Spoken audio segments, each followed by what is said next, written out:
más crítico de la batalla, cuando Isiki parecía tener el control absoluto, Sasuke demostró por qué es uno de los shinobi más peligrosos del mundo ninja. Aún estando en el suelo, herido y bajo una presión aplastante, su mirada jamás perdió esa frialdad estratégica. Isiki, confiado en su superioridad, bajó la guardia justo lo suficiente, y ahí fue donde Sasuke aprovechó su oportunidad. Con un simple movimiento de su rinera, activó su jutsu espacial sin que el villano siquiera lo percibiera, preparando una jugada que nadie, ni siquiera un Otsutsuki, habría anticipado. Un instante después, Isiki fue teletransportado directamente hacia los enormes tubos que había colocado como parte de su propio escenario de batalla. Ese segundo de sorpresa en el rostro de Isiki lo decía todo. Sasuke lo había leído por completo. No fue solo un contraataque, fue una humillación táctica y quirúrgicamente ejecutada. En ese momento quedó claro que, incluso frente a un enemigo casi divino, la inteligencia y el dominio del Rinnegan de Sasuke podían convertir cualquier situación en una trampa mortal para quien se atreviera a subestimarlo.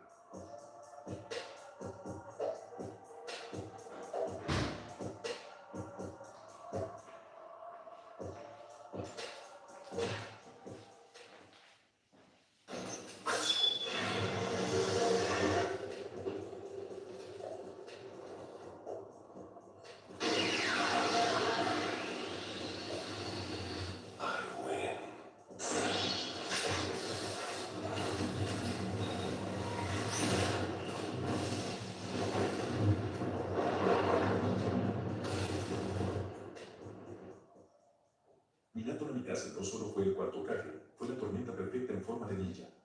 En su enfrentamiento contra Obito, Minato demostró por qué era temido incluso antes de obtener ese título. Su velocidad era tan abrumadora que Obito apenas tenía tiempo para reaccionar. Cada movimiento del relámpago amarillo parecía teletransportarse entre dimensiones, rompiendo cualquier expectativa. Y lo más impactante es la facilidad con la que analizaba el combate. Minato no solo se movía rápido, pensaba todavía más rápido. Y cuando el choque llegó a su punto máximo, Minato mostró esa mezcla única de brutalidad y precisión quirúrgica. Mientras Obito intentaba envolverlo con su Kami, Minato simplemente leyó el patrón, colocó su kunai en el punto exacto y apareció a sus espaldas en una fracción de segundo. Ese Rasengan no solo fue un golpe, fue una declaración. Incluso con poderes dimensionales, Obito no pudo contra la agilidad y la genialidad táctica de Minato. Fue en ese momento cuando quedó claro por qué, en el pasado, Minato lo venció casi sin darle oportunidad de respirar.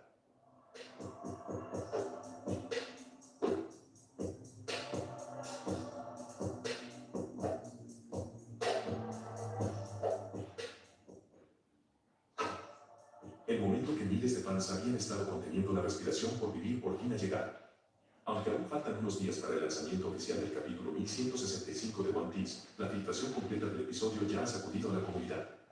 En cuestión de horas, cientos de lectores han devorado cada página anticipada y han confirmado lo que muchos temían: la escena final es tan devastadora como se venía insinuando. La semana pasada, Eiichiro Oda dejó el tablero preparado para el clímax del incidente de Gartale, anunciando un enfrentamiento brutal, Rox, convertido en un demonio por Ino, contra la inesperada alianza de Racho y Gab. ¿Cómo se desarrolló realmente esta pelea? Aquí tienes un resumen completo de lo que ocurre en el nuevo capítulo, acompañado de las escenas descritas por los insiders. El capítulo, titulado Echo, abre sin preámbulos. Rox lanza el primer ataque, que Racho bloquea con su espada mientras Garp irrumpe para asestarle un puñetazo incluido en Aki directamente en la nariz.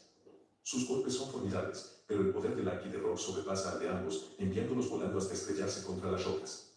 La fuerza del impacto parte el cielo en dos. Mientras tanto, Chiki y los piratas de Rox se dispersan llevándose varios tesoros.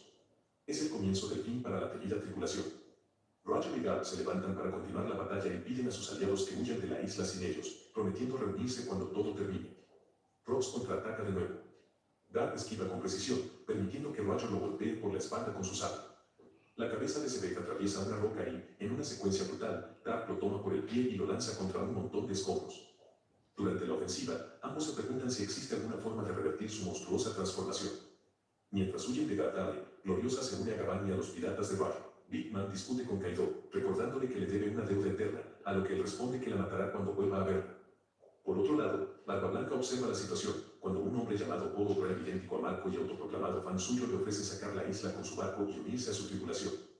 De vuelta en el combate, Roger y Garp continúan golpeando, pero incluso usando Aki del Conquistador sus ataques parecen insuficientes. Entonces Roger propone un ataque conjunto, ambos liberarán todo su poder a la vez, aunque eso implique arriesgarlo todo.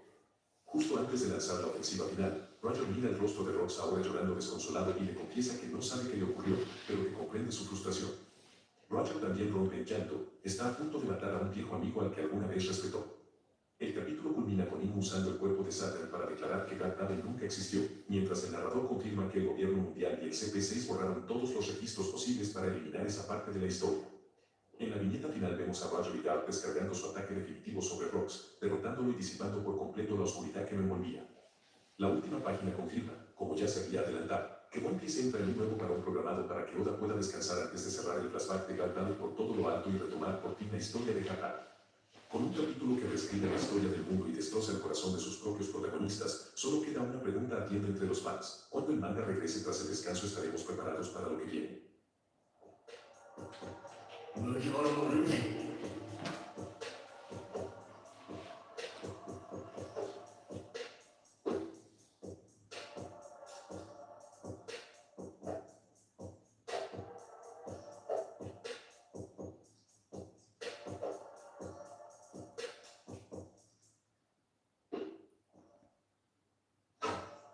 Si pensabas que ya lo habías visto todo en el anime de One Piece, espera a escuchar esto, porque Toei Animation acaba de protagonizar una de las polémicas más inesperadas del año. La compañía lleva un tiempo cambiando por completo la forma en la que adapta la obra al formato anime, aumentó los valores de producción, dio mucha más libertad a artistas y animadores, y consiguió que cada episodio luzca casi como una película. Pero claro, subir tanto la calidad en un anime semanal también tiene su lado oscuro. Mantener ese ritmo exige muchísimo al equipo, lo que hace que aparezcan más errores e inconsistencias visuales. El episodio 1149, emitido el domingo pasado, fue súper aplaudido por sus escenas de acción espectaculares, pero también se convirtió en el centro de acusaciones por un posible uso de IA generativa. En un momento muy concreto, se ve a Oscuro empuñando su espada, con 6 dedos en lugar de 5.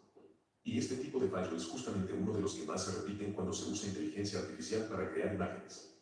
Para mucha gente, Toei Animation había tirado claramente de IA para sacar adelante el episodio, pero uno de los animadores salió a desmentirlo. El artista Tatsuya Miki, responsable directo de esa parte del episodio, publicó un mensaje en su cuenta de X donde aseguró que ni siquiera se dio cuenta del error hasta ver la polémica en redes. Un fan extranjero me hizo darme cuenta de que dibujé el número incorrecto de dedos. Lo siento muchísimo, como no pude darme cuenta antes, comentó. En otro tweet, quiso dejar clarísimo que no usó IA y que fue simplemente un error humano, ya que él trabaja de manera totalmente tradicional. Lo más sorprendente es que ese dibujo de Oscuro con 6 dedos pasó todas las revisiones de sus superiores. Es decir, no solo se le escapó a él, nadie en Toei Animation se percató del fallo antes de enviarlo al episodio 1149. Más allá de que algunos fans sigan sin creer sus explicaciones, es importante recordar que Toei Animation ni siquiera tiene motivos para recurrir a una IA, porque One Piece se ha convertido en un anime que es sinónimo de libertad creativa. Los animadores pueden soltarse, experimentar y lucirse en cada episodio, y eso se nota semana tras semana. Y si algo nos deja este caso, es que hasta en una producción tan enorme y cuidada como One Piece, un simple detalle puede encender a todo Internet, pero también recordarnos que detrás de cada escena hay artistas de verdad, no máquinas.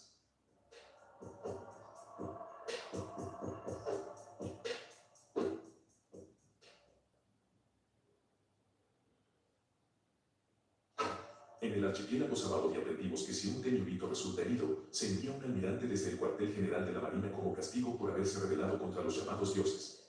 En toda la historia de la Marina, jamás se había visto un caso como el de donde alguien rechaza el rango del almirante. Y la razón no fue que Garp no quisiera obedecer a los Tenryubito, ya que Sengoku confirmó que Roger y Garp protegieron a los nobles mundiales durante el ataque de los piratas de Rox en el Valle de Dios. Creo que aquí empieza algo realmente interesante. Hablemos de la verdadera razón por la cual Garp no quiso ser almirante. ¿Cómo se relaciona eso con el hecho de que Kizaru no pudiera proteger a sus amigos de Saturn en Eje? ¿Y por qué la batalla entre Kusan y Akainu fue solo una distracción para ocultar algo mayor? Si quieres apoyar el canal, dale me gusta al video, la meta es llegar a 500 likes, a ver si lo logramos. Y si aún no te has suscrito, hazlo para no perderte más teorías impresionantes. Pero basta de charla, comencemos con el video y asegúrate de quedarte hasta el final, porque te sorprenderás al descubrir la verdad sobre los almirantes. Todo comenzó en el Rebelde hace 56 años en Mare Giros. Se ve que fue acusado de asesinar a un almirante. El momento en que murió este almirante es muy importante. Si observas detenidamente a los marines, notarás que Akainu tiene 55 años, lo que significa que cuando Sebek supuestamente mató al almirante, él aún no había nacido. Este detalle es clave, porque Akainu es, sin duda, el personaje que más odia a los piratas. En su imagen de infancia se le ve con una mirada malvada y con un cuchillo, probablemente usado para cazar piratas. Esto implica que vivió algo traumático cuando era niño. Analizando la guerra de Marineford en el manga, entendemos mejor las emociones de cada personaje. En el caso de Akainu, su odio hacia los piratas está claramente ligado a su pasado. Por eso no fue casualidad que Akainu persiguiera a Barba Negra después de la guerra de Marineford. Si los marines descubrieron que Ace era hijo de Gio of the Roger, también debieron saber que Barba Negra era hijo de Sebek. Incluso obtuvimos pistas de esto en el arco de Eje, cuando Satan demostró saber el linaje exacto de Barba Negra. Podría pensarse que Akainu lo persiguió para vengar la muerte de su padre a manos de Sebek hace 56 años. Pero si analizamos con detalle, no tiene mucho sentido que Sebek hubiera matado a un almirante. En el capítulo 1155 de One Piece se reveló el orden real de los sucesos del rebelde de hace 56 años. Sebek tomó como rehenes a 5 reyes y llegó hasta la Sala de las Flores, donde se encontró con Imu-sama. Es extraño que Sebek saliera ileso de ese encuentro y, aún así, tuviera que huir. Eso solo puede significar una cosa: Imu-sama y Sebek no pelearon. ¿Qué vio Sebek que lo hizo entender que enfrentarlo no valía la pena? ¿Qué lo convenció de que no podía derrotarlo? Es curioso cómo Sebek logró entrar tan profundamente en Barre Gios. Los Gorosei y los Caballeros Sagrados se suponía que debían proteger a Imu-sama, pero no había rastro de ellos. La única persona que intentó detener a Sebek fue el almirante, quien terminó muerto. Entonces, ¿qué implica que el almirante siguiera a Sebek hasta la Sala de las Flores para encontrarse con Imu-sama? Sorprendido por la autoridad que alguien tenía en la Tierra Sagrada, el almirante se enfrentó a Imu. Y ya sabemos qué ocurre con aquellos que lo desafían. Como vimos con el Rey Cobra, Imu mató al almirante, y la culpa cayó sobre Sebek. Lo mismo sucedió recientemente con Sabo, acusado de matar a Cobra, aunque fue Imu quien lo asesinó. Todo encaja ahora. Si Sebek fue testigo de que Imu podía matar a un almirante sin esfuerzo, eso explicaría por qué huyó de la Sala de las Flores al darse cuenta de que no tenía oportunidad. Constantin era de los 3 aliantes, eso hay que ver, un verdadero monstruo. ¿Cómo podría ser derrotar si hubiera herida a alguien así sin recibir ayuda? En One Piece existe un fenómeno poco conocido. El gobierno mundial y la marina son 2 entidades distintas que trabajan juntas, pero algo cambió tras el incidente del rebelde de hace 56 años, cuando murió el almirante. A partir de ese evento, los almirantes comenzaron a ser incluidos en los secretos del gobierno mundial. Tal vez no lo sepan todo, pero sí lo suficiente como para colaborar con los Gorosei y conocer la existencia de Imu-sama. Existen pruebas claras de esto en el pasado de Kizaru, cuando él y Satan fueron responsables del destino de Kuma en el laboratorio de Vegapunk. En el caso de los Caballeros Sagrados, Imu tomó precauciones adicionales. Todos recibieron un tatuaje que los conecta con él, permitiéndole eliminarlos en cualquier momento, como ocurrió con Satan. Aunque Kizaru tuvo que luchar contra sus compañeros en Eke, no se atrevió a desafiar ni a Satan ni al gobierno. No fue la primera vez que un almirante falló al proteger a sus amigos. Kusan tampoco defendió a Nico Raven del CP9, aun sabiendo lo que planeaba. Sin embargo, hace 22 años, durante el incidente de Wara, Kusan sí salvó a Raven, pese a la orden del gobierno de no dejar sobrevivientes. La única explicación lógica es que en ese entonces aún era vicealmirante, e Imu no se enteró a tiempo para castigarlo. Esto implica que los almirantes también reciben un tatuaje de Imu. No puede ser igual al de los Caballeros Sagrados, porque ellos no pueden atravesar el pentagrama, y si fuera el mismo, quizá no habría sido invocado cuando Luffy golpeó a un Tenryubito en Sabaody. Ahora podrías pensar que es absurdo que todos los personajes importantes tengan un tatuaje, pero no lo es. Los almirantes forman parte del círculo más cercano, y hemos visto el tatuaje de Akainu, que lleva en su brazo izquierdo. No es igual al de los Caballeros Sagrados, pero hay paralelismos. Esos hombres tampoco parecían poder ser heridos en Marineford. Eso significa que Kizaru y Kusan también fueron marcados al convertirse en almirantes, lo que los obliga a obedecer al gobierno mundial sin poder resistirse, bajo el control de Imu. La pelea de 10 días entre Akainu y Kusan ahora tiene otro significado. Para que Kusan pudiera abandonar la marina, Akainu debió ayudarlo a romper su vínculo con Imu-sama, porque si no lo hacía, Imu lo había eliminado de inmediato. Por eso, las graves heridas de Kusan y las partes de su cuerpo perdidas podrían estar relacionadas con ese tatuaje que tuvo que eliminar para sobrevivir y dejar la marina. Se ve que elogió a la marina y a Garp durante su conversación con el rey Harad, y fue quien le advirtió a Garp por qué rechazó el título de almirante. Compartan sus opiniones en los comentarios, amigos. Nos vemos en el canal de David SB. La velocidad de Frankie frente al oscuro y el peligro total para Bonnie.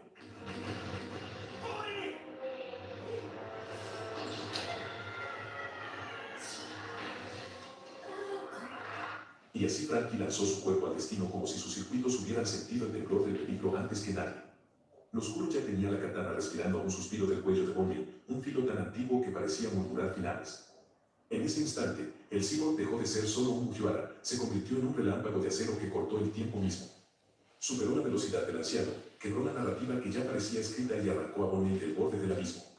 Fue un acto heroico sin anuncio, una chispa que afirmó que incluso en un mundo gobernado por monstruos ancestrales, el coraje todavía puede adelantarse a la sombra.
Tripulación de One Piece, agarren sus sombreros de paja porque el episodio 1148, la historia ilusoria, Joy Boy, el primer pirata nos dejó con el corazón en la garganta.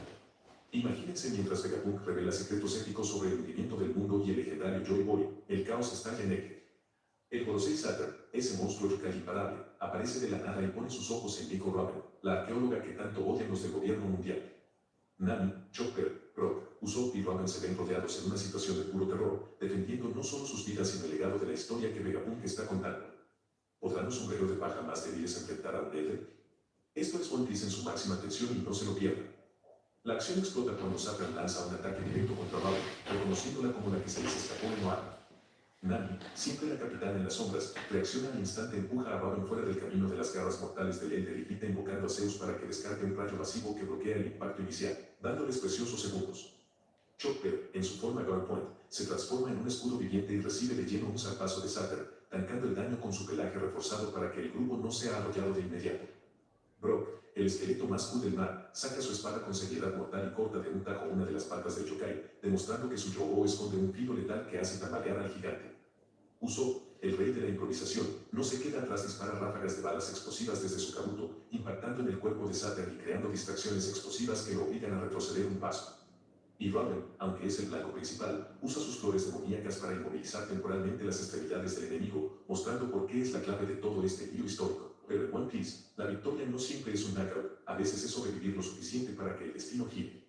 A pesar de su bravura, Saturn es demasiado OP, regenera su pata cortada en segundos y quema el haki de armadura que Luffy dejó como protección, haciendo que el grupo sienta el peso de lo imposible. Sin embargo, sorpresa salvadora. El Éter, furioso pero distraído por el avance del mensaje de Vegapunk y las batallas en otros frentes de Eje, decide priorizar y se teletransporta a otra zona del campo de batalla, dejando a los sombreros de paja jadeando pero enteros. Se salvan por los pelos, no por fuerza bruta, sino porque el mundo entero está cambiando gracias a esa transmisión. ¿Qué vendrá ahora con Joy Boy? Suscríbanse y activen la campana para no perder el próximo Crackdown, Nakamas. Hasta la próxima.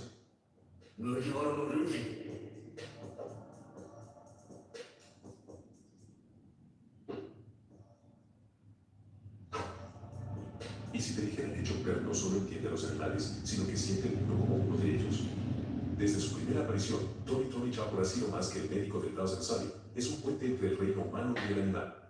Su oído atento, su empatía instintiva y su reacción ante el peligro no nacen del razonamiento, sino de una sensibilidad salvaje, pura y natural.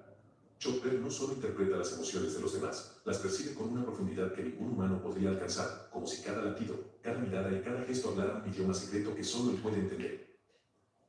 Pero lo más fascinante es cómo esos instintos guían sus decisiones más humanas. Cuando duda, cuando teme o cuando se enfrenta a lo desconocido, Chopper no busca lógica, busca intuición. En su dualidad, ni completamente hombre, ni completamente bestia, se revela una verdad más grande. Su fuerza proviene precisamente de esa conexión con la naturaleza que los humanos olvidaron. Así que la próxima vez que veas a Chopper actuar por instinto, recuerda, quizá no esté siendo irracional, sino más sabio que todos nosotros.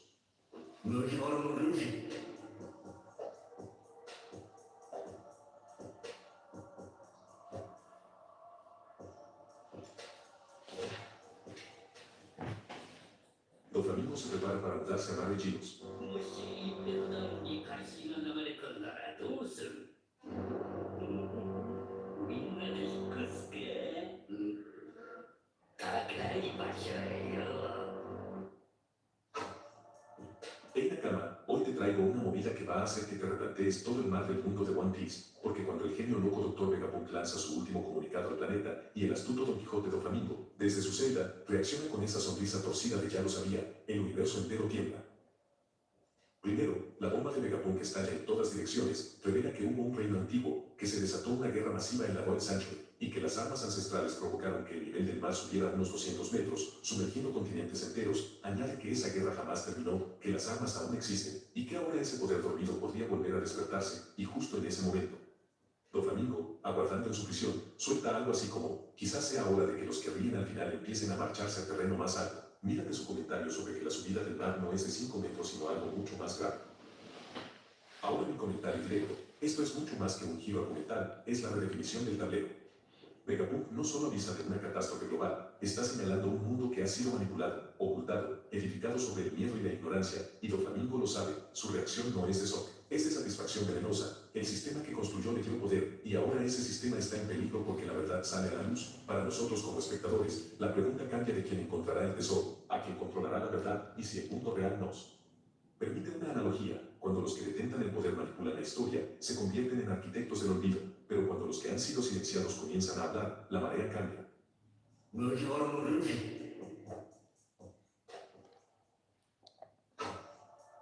Imagina que toda la historia del mundo de One Piece, desde los piratas más temidos hasta el propio gobierno mundial, ha estado construida sobre una mentira. Eso es exactamente lo que revela el episodio 1148, titulado La historia ilusoria, Joy Boy, el primer pirata. Un capítulo que no solo marca un antes y un después en el arco de Eje, sino que cambia para siempre nuestra comprensión del universo de hoy. Primero, la gran revelación, Joy Boy no es una leyenda ni un mito del pasado. En este episodio se confirma que fue el primer pirata de la historia, el hombre que desafió al mundo en busca de libertad, el origen del espíritu pirata que siglos después Luffy heredaría. Segundo, el mensaje de Vegapunk. Una transmisión global que atraviesa mares y fronteras para exponer secretos del siglo vacío y del gobierno mundial. Lo que antes eran rumores se convierte en una verdad imposible de ocultar. Tercero, la conexión entre Joy Boy y Monkey D. Luffy. Sin decirlo abiertamente, el episodio deja claro que Luffy es el sucesor espiritual de esa voluntad ancestral. Su risa, su instinto y su poder lo convierten en el heredero natural del sueño que Yorba dejó atrás. Cuarto, la exposición del pasado del reino antiguo. Por fin se muestra cómo aquel reino fue destruido por los 20 reinos que formaron el gobierno mundial, revelando que la historia que todos conocen fue escrita por los vencedores. Quinto, el ritmo narrativo. Toei adapta 2 capítulos del manga en un solo episodio, acelerando la trama y dándole una intensidad poco común. Cada minuto cuenta, no hay espacio para relleno ni distracciones. Sexto, las repercusiones globales. Piratas, marines y revolucionarios reaccionan al mensaje de Vegapunk. El equilibrio del mundo se tambalea y el miedo se apodera de los poderosos. La verdad, por fin, empieza a filtrarse. Séptimo, el cambio de tono en Egghead. Lo que comenzó como un arco sobre ciencia y tecnología se convierte en una historia épica sobre historia, libertad y voluntad heredada.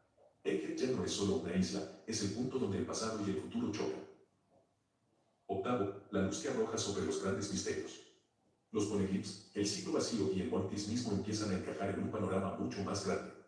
Es la primera vez que las piezas del rompecabezas histórico comienzan a alinearse. Noveno, la carga emocional. A pesar de ser un episodio lleno de exposición, la tensión y la emoción no se pierden. Cada palabra, cada nota musical y cada pausa te hacen sentir que algo inmenso está ocurriendo. Y décimo, las implicaciones para el futuro. Este episodio deja claro que el final de One Piece ya no es una promesa lejana. Yorba fue el inicio, Luffy podría ser el cierre del ciclo, y el gobierno mundial se enfrenta a su mayor amenaza, la verdad. En resumen, el episodio 1148 no es solo un capítulo más. Es el momento en que la historia deja de ser un misterio para convertirse en una revolución. Porque a partir de ahora, nada volverá a ser igual en One Piece, y lo que viene promete cambiarlo todo para siempre.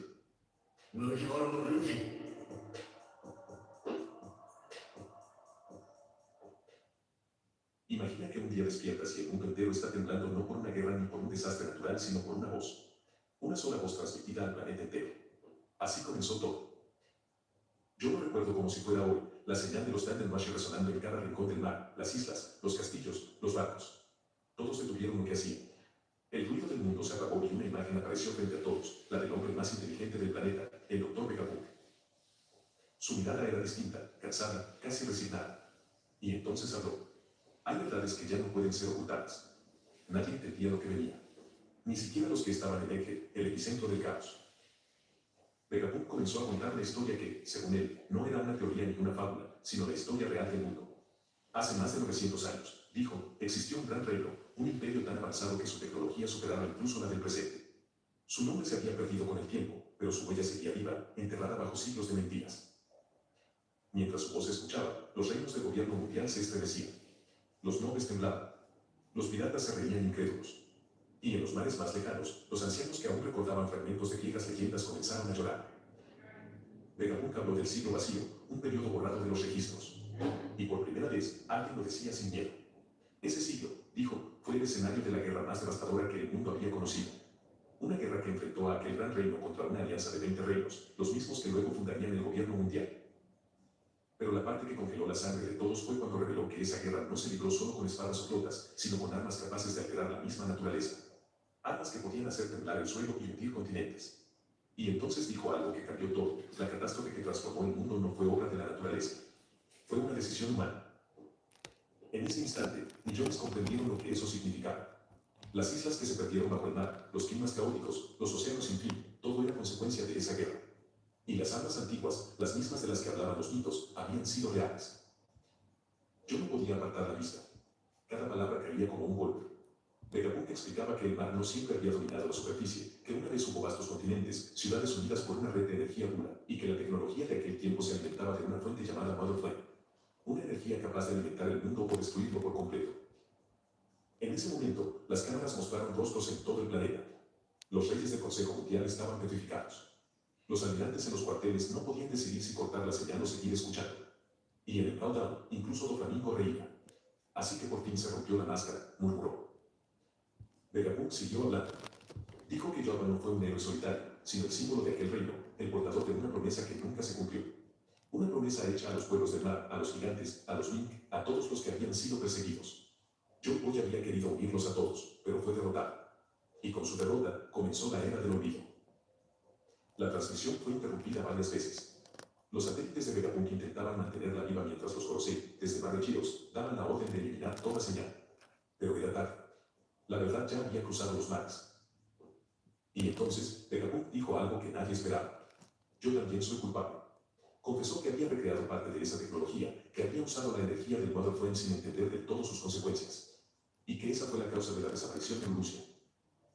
Un silencio recorrió el mundo. Era como si el aire se hubiera detenido. El científico más brillante de la historia acababa de confesar el mayor crimen de la era moderna. Yo no sabía si sentir compasión o miedo. Pero lo que vino después fue aún peor. El silencio que dejó la confesión de Vegapunk fue tan denso que se podía sentir incluso a través de las pantallas. En cada rincón del planeta, desde los salones dorados de Morrichiros hasta las tabernas más miserables del East Blue, la gente no sabía si creer o empezar a temer. Y fue entonces cuando el mundo respondió. El gobierno mundial entró en pánico. Los Gorosei, esos 5 ancianos que muchos pensaban solo figuras políticas, mostraron por fin su verdadera naturaleza. En la sala del poder, las luces titilaron y sus siluetas se deformaron. Yo lo vi. No eran simples humanos. Sus cuerpos se transformaban en sombras colosales, figuras que desafiaban toda lógica. Bestias mitológicas que hasta ese momento solo existían en antiguos textos prohibidos. Mientras tanto, en Ege, la transmisión seguía. Los satélites de Vegapunk intentaban mantener viva la señal, aunque la isla ardía. Los sombreros de paja peleaban contra un enemigo que parecía un dios. Luffy, cubierto de humo y fuego, reía como siempre, pero detrás de esa sonrisa había algo distinto, una determinación que solo aparece cuando uno entiende lo que está en juego. No se trataba solo de escapar. Se trataba de proteger la verdad. Yo podía sentir la tensión en el aire. Vegapunk continuaba hablando entre cortes y explosiones. Decía que la humanidad había olvidado su origen, que el mundo actual es solo una versión incompleta del que existió antes. Y que todo lo que conocemos, el mapa, los mares, incluso las líneas magnéticas, son restos de una civilización partida en pedazos.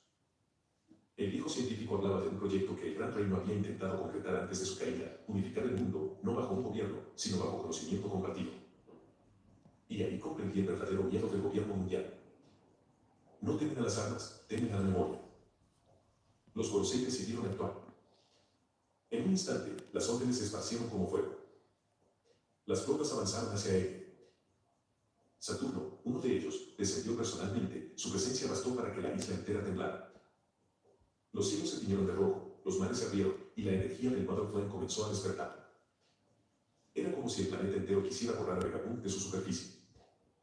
Mientras tanto, en cada isla del mundo, las palabras del científico seguían resonando. En Arabasta, los ancianos contaban viejas leyendas de un reino bajo la arena. En el bar, los gigantes se reunían en silencio frente al fuego, recordando la antigua amistad con Jumbo. En Waterside, los ingenieros lloraban al entender que sus conocimientos eran solo fragmentos de una ciencia perdida. Y en el Dowdown, los flamingos seguían riendo. Ve, el mundo es una obra de teatro, y el telón por fin se está cayendo. Volvamos a él. Los sombreros de paja estaban rodeados. Kizaru, herido pero firme, cumplía las órdenes de alquilar a todos los testigos. Pero Luffy, transformado en esa forma que pocos entienden, se lanzó de nuevo contra los dioses. Lo que siguió fue un caos indescriptible. Cada golpe parecía romper la realidad misma. El poder de un dios enfrentado al deseo puro de libertad. Y entre ese caos, Vegapunk lanzó su última transmisión. Su voz era débil, casi un susurro entre los truenos. Si están escuchando esto, significa que yo ya no estoy. Pero la verdad seguirá flotando, como lo hacen las islas sobre el mar. Busquen los poneglyphs. Lean su historia. Y no repitan nuestros errores. Entonces, todo se vino abajo. El cielo rugió. Una explosión blanca cubrió la isla. Y la señal se apagó. Durante unos segundos, el mundo entero quedó sin sonido. Nadie sabía si lo que acababan de ver era real. Y luego, el pánico. En Morrichiros, los nobles exigían silencio absoluto. Los periódicos fueron confiscados. Las flotas partieron a borrar cualquier testigo. Pero era inútil. La verdad ya había viajado demasiado lejos. Yo vi cómo el mundo empezó a cambiar. En las calles, la gente se preguntaba si realmente conocía su historia. En los mares, piratas y marinos empezaron a dudar de las causas por las que peleaban. Y en algún lugar del Nuevo Mundo, una sombra se alzaba entre las ruinas, el eco de un hombre que volvía a despertar. John Paul. El mismo que había intentado cambiarlo todo 900 años atrás. Y mientras el polvo caía sobre Ege, una nueva era nacía. No era la era de los reyes ni la de los marinos. Era la era de la verdad. Porque una vez que la verdad se revela, ya no puede ser encerrada otra vez. Yo entendí entonces lo que Vegapunk quiso decir. El conocimiento es la llama más peligrosa del mundo. Y la historia, cuando se apaga, deja cenizas que arden durante siglos. Así terminó la transmisión. Pero lo que comenzó ese día, apenas está empezando. El día después de la transmisión el mundo ya no era el mismo. Las olas seguían agitadas, como si el mar entero recordara lo que había escuchado. No había lugar en el que no se hablara del mensaje del Dr. Vegapunk. En los puertos, los marinos dudaban de sus superiores. En los mercados, la gente repetía fragmentos de la verdad como si fueran oraciones. Y en los salones de poder, el miedo tenía rostro. Yo vi cómo el gobierno mundial intentaba recomponer la fachada. Los Gorosei aparecieron públicamente, esta vez cubiertos de heridas, sus rostros marcados por la batalla en Ege. Sus palabras fueron claras, Vegapunk era un traidor. Sus mentiras buscaban dividir el mundo. No olviden que la paz que tienen existe gracias a nosotros. Pero ya nadie escuchaba con fe ciega. La semilla de la duda había sido plantada. Los periódicos fueron censurados. Los de Tenmus y de transmisión, confiscados. Sin embargo, copias de la grabación aparecían una y otra vez, como si el mundo mismo se negara a olvidar. Había quien juraba que Nico Robin había logrado guardar los datos. Otros decían que un satélite de Vegapunk aún transmitía desde algún punto oculto del mar. No importaba cuál fuera la verdad, el mensaje seguía vivo. En los mares del norte, algunos reinos comenzaron a cuestionar su lealtad. Los pueblos del sur se alzaron pidiendo independencia. En el Nuevo Mundo, los piratas reían con entusiasmo. Un mundo nuevo, eso es lo que quería Jogor, no. La era de los descubrimientos se había transformado en la era del despertar. Y en medio de todo, la figura de Monkey D. Luffy se volvió un símbolo. No por su fuerza, sino por lo que representaba, libertad frente al miedo. Yo supe entonces que la historia estaba repitiéndose, pero con un rumbo distinto. Joy Boy había sido derrotado hace 900 años. Luffy, en cambio, seguía de pie. En los rígidos, los Celestial Dragons entraron en crisis. Su poder, basado en el silencio de los siglos, comenzaba a desmoronarse. Algunos exigían exterminar a todos los que escuchaban la transmisión. Otros proponían un aislamiento total, levantar muros más altos, fingir que nada había pasado. Pero ya era tarde. La verdad se había filtrado en cada rincón, incluso en los corazones de sus propios soldados. Yo observaba los mares y comprendía que algo estaban haciendo. No un nuevo gobierno, ni una revolución común. Era algo más profundo, la conciencia del mundo. La marina, dividida entre obedecer o reflexionar, empezó a fracturarse.